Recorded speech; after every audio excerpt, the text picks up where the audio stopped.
Have you ever found yourself eyeing those shiny credit cards with luxurious rewards and benefits, only to be sticker shocked by the annual fees? There's an idea out there that the best rewards only come with high fees every year. But what if that wasn't true? No annual fee cards are not just for beginners. They can play just as valuable, if not even a leading role in anyone's wallet. And so by the end of this video, you'll know exactly why no annual fee cards are needed in your wallet, how to get immense value out of them, and which cards are the top picks right now. So understanding the importance of your credit score is crucial, whether it's for buying your first home, getting a new car, deciding on your apartment, or qualifying for those lucrative credit cards. No matter where you are on your journey, no annual fee cards are a perfect fit. First off, no annual fee cards are by far the most accessible to anyone, including the Capital One Saver One for students, Bank of America customized cash rewards for students, or secured cards like the Capital One Quicksilver Secure, all of which are designed with entry-level requirements in mind and only require a fair credit score, which isn't too high of a bar to hit. But here's the magic. Starting off with one of these cards, say you have a modest $500 credit limit. Consistently paying off your bill in full and on time every single time can lead to increases over time, from $500 to $1,000 to $2,000, or even leaping to $10,000. If you're also spending wisely, you should also see your utilization ratio drop over time as well. Spend $100 on your $500 limit, that's a 20% utilization ratio. Fast forward, and if you're spending $500 on a $10,000 limit, that's only a 5% ratio. And as you continue to diversify and expand your credit card arsenal, you'll start accumulating more and more credit limit over time, further lowering your overall utilization percentage. Now, you might wonder, isn't that the case for all credit cards? Yes, but the beauty of these cards is the ability to keep them open and have their credit limit forever without paying any cost, which means you can continue to stack up these credit limits on no annual fee cards, giving you an overall higher credit limit and lower utilization ratio, which makes up a whopping 30% of your oh so important credit score. On top of that, by acquiring these cards over time and keeping them active and open, you're also investing in your length of credit history, which also makes up a portion of your credit score at 15%. Basically, no annual fee cards offer a straightforward and cost-free way to bolster your credit score. They're not only the most accessible for the general public, but also cost nothing to maintain, while giving you tools to level up your credit score so you can land that dream home or car knowing you're getting the best interest rates on those loans. Okay, so a lot of credit card videos today talk about the premium credit cards, which I did do a video on up above. And for good reason. These cards pack a punch with eye-catching benefits and rewards, like getting multiple $200 credits on a card like the Amex Platinum, or top-tier hotel status giving you upgrades and faster free nights on the Hilton Aspire. However, these premium credit cards are only the tip of the credit card world's iceberg, drawing the most attention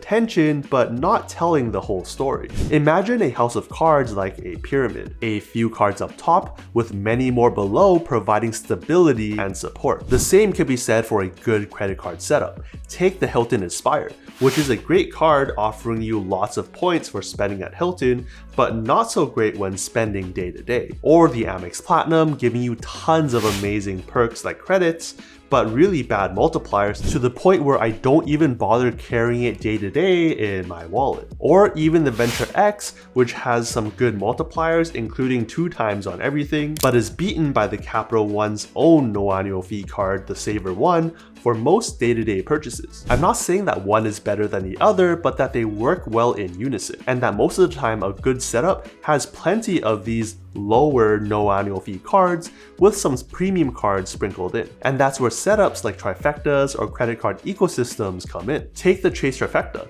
2 out of the 3 cards are your workhorse cards, with the Freedom Unlimited giving you 1.5 times on all purchases, and the Freedom Flex giving you 5 times on rotating categories, forming the backbone of the strategy with no annual fees for both those cards. Then when those points are pooled to a card like a Chase Sapphire card, that's when those points could be redeemed for even more outsized value, but is not required. Similarly with the American Express Platinum card not being great for everyday spend, There is another card in their lineup, the American Express Gold card, which is an amazing gem offering 4 times points on dining and groceries. And so don't think that because all these premium credit cards are getting all this attention, that the more basic, no annual fee cards are no use. In fact, the bulk of the day-to-day regular spend is usually done on these more basic cards. Just like a house of cards, many of them are needed to support the few premium cards up top. But speaking of these premium benefits,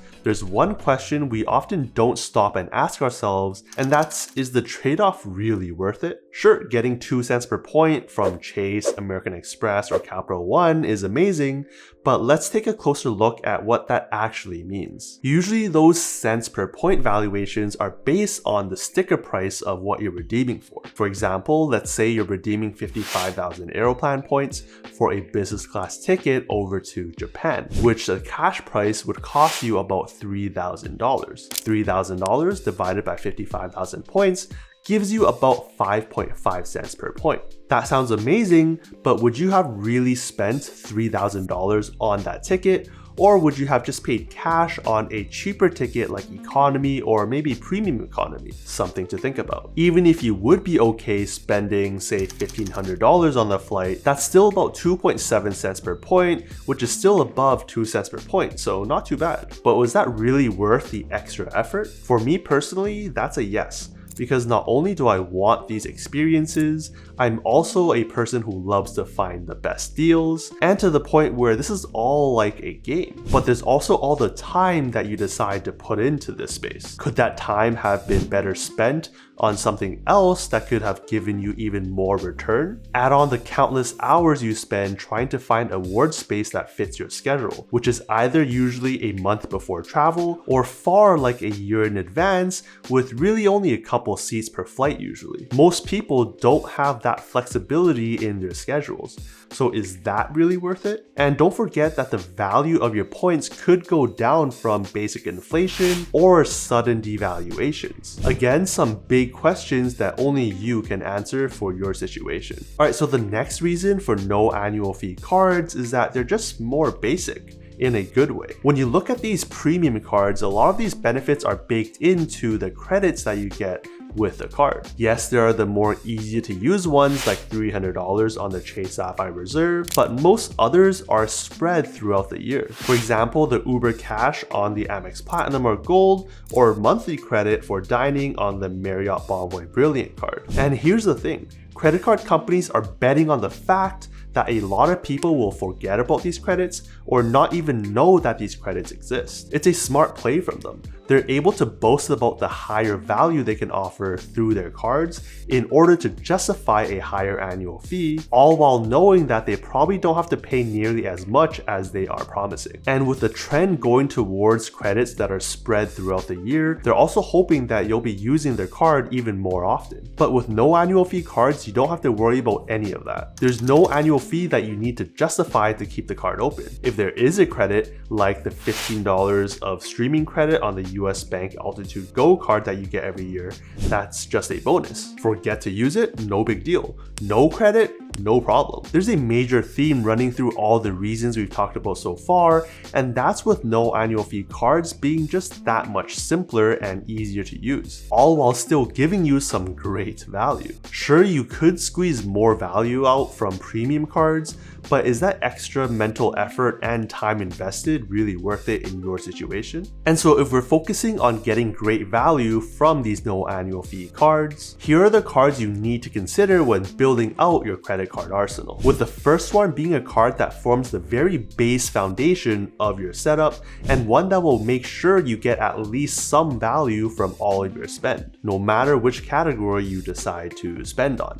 I like to say that you should aim for at least 2% back in value for all of your spend. First, the Citi Double Cash card stands out as a classic, highly recommended card that will offer you 2% cash back on everything, 1% when you buy and 1% when you pay off those purchases. And with responsible credit card habits, you're paying off your bills in full all the time anyways, so you can just chalk this up as a 2% on everything card. On top of that, the card sweetens the deal with a $200 bonus or 20,000 Citi points after spending $1,500 in the first 6 months, plus 5% back on hotels and car rentals booked through the Citi portal. Really, the beauty of this card lies in not only the simplicity, but the ability to pair it up with a Citi Premier card down the line, creating a more powerful combo that will unlock more value from your points through transfer partners. Note that this Premier card does have an annual fee and 3% back on a lot of categories.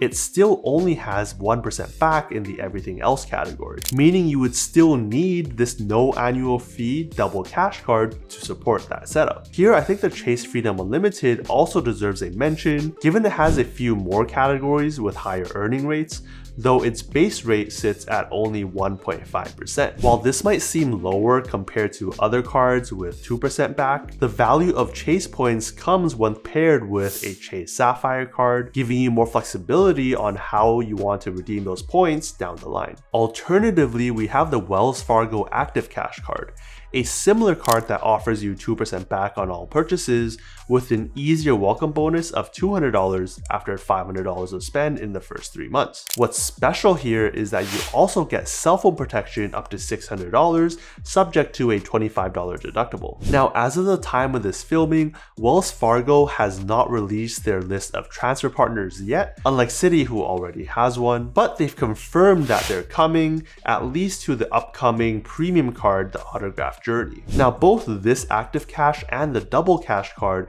gives you that 2% back on everything, but I'm curious to see if Wells Fargo releases an amazing list of transfer partners similar to the ones they have on their Built card, which would push this above the Double Cash in my opinion. Next, we have the Bank of America Unlimited Cash Rewards card with also a $200 welcome bonus after $1,000 of spend in the first 90 days, but you might be wondering why I'm mentioning this when it only has a 1.5% cash back compared to 2% on many others. And that's because of the preferred rewards program. Basically, if you have between $50,000 to $100,000 with a bank, you'll get their platinum tier of benefits, which offers a whole host of things, but includes a 50% boost on credit card rewards, meaning your 1.5% will actually get boosted to 2.25%. higher than the others. And if you have more than $100,000 with them, you'll get more benefits like getting a 75% boost, which will notch it up to 2.625%, much higher than the rest. And remember, that's across any category. And so that covers your main core card across several companies, which will ensure you're getting at least that baseline of 2% back on all your spend. Whether you decide to stick with cashback or you want to build up to those premium cards down the line, the cards that you want to get to start off your journey are usually quite similar. But what makes your setup even stronger is when you add cards that give you even more earnings in categories that you spend a lot in. And according to this list, apart from housing, which we'll get to, the largest expense category is transportation, which could include your general travel, transit, or even gas. And for that, I think one of the perfect cards is the Wells Fargo Autograph card, which will give you 3 times back in exactly travel, transit, gas, and even EV charging stations. And similar to the Active Cash card, also has a welcome bonus, here giving you 20,000 points or $200 after 1K of spend in 3 months, as well as the same cell phone protection among a few other protections. Again, things can change for even better depending on their transfer partners. Here, you could also consider the Citi Custom Cash card, which will give you 5% back in your top category, limited to $500 a month, where the list includes travel, gas, and transit. Another one like that is the Bank of America Customized Cash card, giving you 3% in your category of choice, which does include gas and EV, travel, and among other things, in addition to still getting 2% back at grocery stores and wholesale clubs. But remember, you could get a boost of between 25 to 75% on all of those percentages depending on what tier rewards you have with Bank of America. So your 3% category can go to 5.25%, your 2% goes to 3.5%, and your baseline 1% can go as high as 1.75%. And then the Costco Anywhere Visa card, giving you 4 times points on your gas or EV up to $7,000 per year, along with 3% back at restaurants and eligible travel. So you basically have several cards ranging from 3% to over 5% in these categories, depending on how much flexibility you want to have. Now, moving down the list, skipping taxes, purchases, we get to utilities and household costs, which is a category that doesn't have that much coverage, but still has a few hidden gems. First, you have the US Bank Cash Plus card, which will give you 5% back up to your first $2,000 of spend each quarter on 2 categories of your choice, which include home utilities, TV, internet, and streaming, among other useful and unique categories. And that's on top of getting 5% back on certain travel redemptions through their own portal. Another one to consider, the Venmo credit card, offering 3% back on your top category, which includes bills and utilities. The Bank of America cashback credit card, giving you 5% back on eligible streaming, cable TV, and satellite services, with 3% back on gas and groceries. Or the Chase Inc. business card with 5% back up to $25K a year on internet, cable, and phone services. The options here are more limited, as you can see, have to venture off to some not so common brands to find these hidden gems, but they do exist. Now, further down the list is food, which I'd consider to be both dining and groceries. Here, I would recommend going for the US Bank Altitude Go card, giving you a whopping 4 times points on dining, the highest of any no annual fee card that has no limits. Unless you have a ton of money with Bank of America, because then you would go for the customized cash card again, where that 3% could be your dining category, getting boosted up to 5.25%, and have that 2% grocery category get boosted to 3.5%. The Capital One Saver one is also a great one, with 3% back, both on dining and groceries with no spending cap. And also the customized cash card, giving you 5 times in your top category of the month, including restaurants and groceries. Now that covers all the major categories for your average person, from your travel and transportation to utilities, food, and a strong card that will give you at least that 2% back on all of your spend. But there's still a few unique cards that are worth calling out. For example, what if you love online shopping?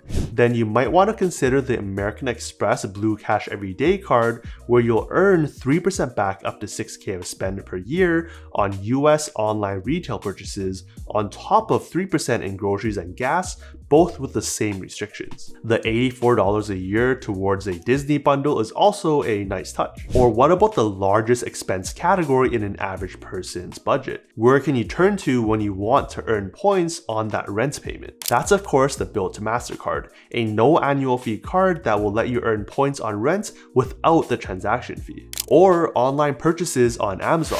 With over 170 million members in the US, having a card that offers 5% back on Amazon purchases and Whole Foods can really add up. But with so many options, navigating all of these no annual fee cards can be tough. But choosing the right mix of a strong catch-all card paired with a few category-specific cards can give you some amazing value. And even more if you later on decide to sprinkle in some premium cards. But you could be leaving thousands of dollars on the table if not done correctly. And so go on and check out this video for how to do it right by building your credit card strategy. See you over there.